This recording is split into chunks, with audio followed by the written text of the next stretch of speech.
on est un territoire très rural, très défavorisé, enfin, hyper rural et en zone de revitalisation. Enfin bon, bref, c'est quand même très très précaire. Les conditions d'isolement des gens sont assez extrêmes. Il y a quand même une très très grosse précarité et des niveaux scolaires très très bas. Et il y a quand même un tissu associatif assez fort et soudé sur le territoire avec un ensemble de propositions de qualité et pas vraiment en concurrence avec des prescripteurs classiques hein, comme Pôle emploi, Cap emploi, mission locale, assistante sociale, avec qui ça fonctionne bien et on sait très bien qu'ils prescrivent, etc. Mais les personnes qui rentrent sur les parcours en général sont ravies, mais c'est très très difficile, c'est l'accroche qui est difficile. Les gens ont peur de sortir, ils ont une mauvaise représentation des propositions. Hein, quand on essaie de leur expliquer dans un rendez-vous, ils ne voient pas ce qu'on leur dit. Bon, et donc ça piche pas et ça accroche pas. Et c'est vraiment ce passage qui était difficile.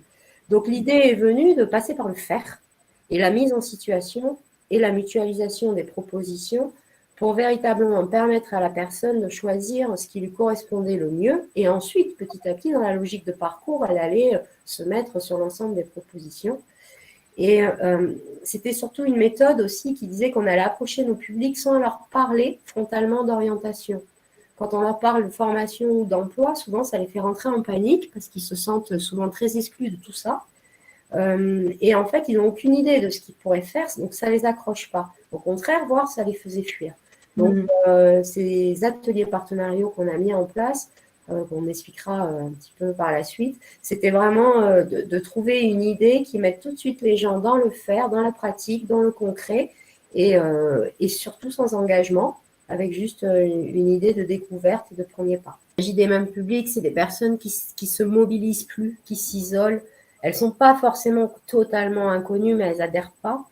Elles s'autorisent plus de projets en fait. Elles se représentent plus comme, elles se représentent plus comme adaptées aux propositions de la société classique. Et du coup, toutes les propositions leur semblent très éloignées de leurs besoins, ce qui de fait n'est pas le cas. Mais toutes les incitations à aller vers quelque part, ben, ça ne les touche pas. Et en fait, elles sont tellement prises dans des problématiques d'urgence, ça les enferme et ça les isole dans leur mal-être. Et donc, l'idée, c'était vraiment comment trouver des moyens de susciter l'envie, tout simplement, de se projeter et d'elle aussi aller vers nous, aller vers les autres. Et donc, c'est vrai que le fait de ne pas aller sur l'orientation directement, et après, on a été impressionnés, nous, sur les personnes qu'on a suivies, en leur parlant pas d'orientation et en allant avec des moyens complètement détournés qui finalement sont une accroche pour eux, qu'on n'aurait pas soupçonné. En fait, ils choisissent des choses, ça répond à leurs besoins, mais nous, en fait, de nous-mêmes, en tant qu'accompagnateurs socio-pro classiques, on aurait pensé à quelque chose d'autre. Et en fait, c'est cette accroche-là qui a marché, cet atelier-là qui a marché et qui les a fait entrer dans quelque chose. Et alors après, il y a une sorte de truc magique, hein, l'envie est revenue, ils s'autorisent à se projeter, et là, ils reviennent vers des choses que nous, on avait identifiées, adaptées pour eux. Mais en fait, l'accroche n'est pas fait là. Et ça, on a aussi des parcours assez magnifiques avec des gens qui accrochaient à rien. Et c'est vraiment là où on dit que quand on pense pour eux, bah ouais, nous, on va chercher leurs besoins secondaires, qui en fait est primaire, mais voilà. Et leur accroche, là où ils se sont sentis capables, on ne l'avait pas deviné, d'où l'importance de propositions hyper variées et à leurs mains, qui va répondre à leurs besoins du moment. Nous, dans le projet Reconnaissance, on a eu 5 axes et aujourd'hui, je suis vraiment venue présenter l'Aller Vert. Donc là, on a construit des ateliers partenariaux avec donc à la base 13 partenaires et puis maintenant, ça s'agrandit. Donc en fait, tous les mois, enfin, ce calendrier, il est sorti de janvier, donc là, je vous mets avril. Il est sorti de janvier à juin, voilà, dans un premier temps. Donc, on a une réunion pour en construire d'autres derrière. Et c'est tout un tas de partenaires qui proposent des choses diverses. Et on a rajouté aussi, vu qu'on avait un projet de territoire autour de l'artisanat, c'est des gros métiers en tension, des artisans d'art qu'on a payé pour faire des ateliers aussi. Donc là, on a des ateliers de tournage sur bois. Donc ça, c'est un artisan d'art du territoire. Donc c'est proposé sur l'ensemble du Sud-Charente. C'est aussi ça l'avantage. Des ateliers numériques. Donc là, c'est des casques virtuels. Donc ça, c'est proposé par un Fab Lab qui est sur Barbezieux. du moulage, donc ça c'est proposé par des artisans d'art, un atelier par un tiers-lieu, mais d'autres gens d'imprimantes 3D, découpeuse laser, etc., de la céramique, un abat-jour, donc la proposition, un projet de territoire qui était un symposium de l'artisanat. Et donc, on a aussi des ateliers de cuisine avec Papote et Papote, qui est un espace de vie sociale. Des ateliers qu'on appelle de cartographie qui étaient constitués, c'est un partenariat avec l'Office de tourisme qui doit faire un carnet de la route des métiers d'art. Et du coup, on navigue tout le sud Charente pour aller découvrir des artisans et via ça, on visite les entreprises qui existent, les églises, les petits ponts. Enfin, vraiment, c'est connaître son territoire et toutes les zones de loisirs. Donc, des ateliers sport-santé à Montmoreau. Donc là, c'est porté par la passe des hôpitaux pour tout ce qui est à l'accès à la santé, mais c'est des ateliers de sport. Voilà, enfin, c'est juste pour montrer la variété des ateliers. Et donc, ça, c'est un ensemble de partenaires qui proposent, qui proposent des ateliers concrets qui sont en relation et qui sont pratiqués régulièrement dans leur structure. Et les gens sont conviés à venir sans engagement, juste sur un atelier. En allant sur cet atelier, ils y vont 3 heures, ils découvrent une structure et en fait, ils découvrent plein d'autres gens qui vont aussi sur d'autres ateliers, qui ont découvert d'autres choses. Donc, des fois, les professionnels, ça peut être… Donc, c'est relayé par les assistantes sociales qui proposent elles aussi des ateliers au sein de leur structure, du coup, qui ont évolué dans leur pratique, par les pôles emploi, par les missions locales, par les prescripteurs locaux, par tous les partenaires, espaces, les entreprises d'insertion par l'activité économique, les chantiers d'insertion, etc., les associations de distribution alimentaire, Croix-Rouge, Restos du Cœur, enfin bon, bref, du coup, tout un tas de partenaires. Et des fois, on accompagne les gens physiquement, ce qui nous permet… par exemple, une assistante sociale qui va se dire, bon, là, j'ai 3 ou 4 personnes qui ont été intéressées par cet atelier-là, je vais les amener et je vais rester sur l'atelier. Donc, elles découvrent, elles aussi, mieux la structure et ce qui est fait. Et donc, elles peuvent ensuite, évidemment, mieux en parler. L'échange, des fois, quand on co-anime un atelier, vous savez bien que ça donne lieu à de nouveaux ateliers ou de nouvelles pratiques ou de nouveaux dispositifs. Donc, c'est vraiment du gagnant-gagnant à tous les niveaux.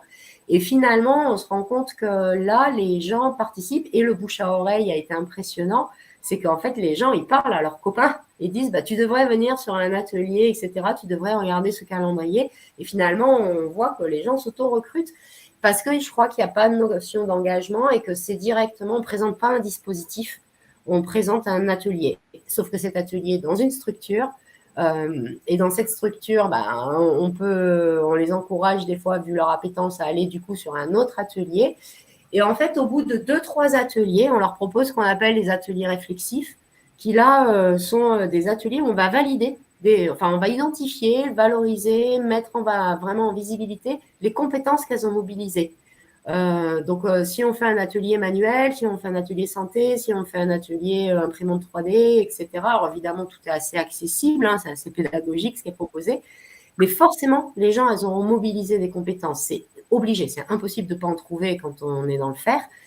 Et là, dès le premier atelier, comme ça, où on leur a parlé de compétences par rapport à ce qu'ils avaient fait, on pensait que ça allait être hyper dur de les faire venir à ça, alors qu'en fait, pas du tout. Dès qu'on leur parle un peu compétences suite à 2-3 ateliers, ça leur parle très, très vite.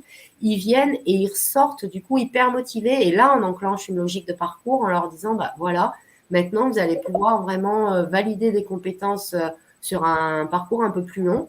Vous allez participer à différents ateliers, éventuellement intégrer des dispositifs et tout le long, on va, grâce à une plateforme, essayer d'aller jusqu'à la certification apprenant agile en passant par différentes manières de découvrir toutes ces compétences qui seront basées sur ce que vous faites sur ces ateliers, sur éventuellement des choses que vous auriez mis en place dans certains dispositifs ou sur tout simplement des accomplissements de la vie quotidienne. Ça peut être avoir une meilleure relation avec un enseignant ou voilà, toute situation de la vie va devenir une situation apprenante pendant cette période. On va décortiquer tout ça.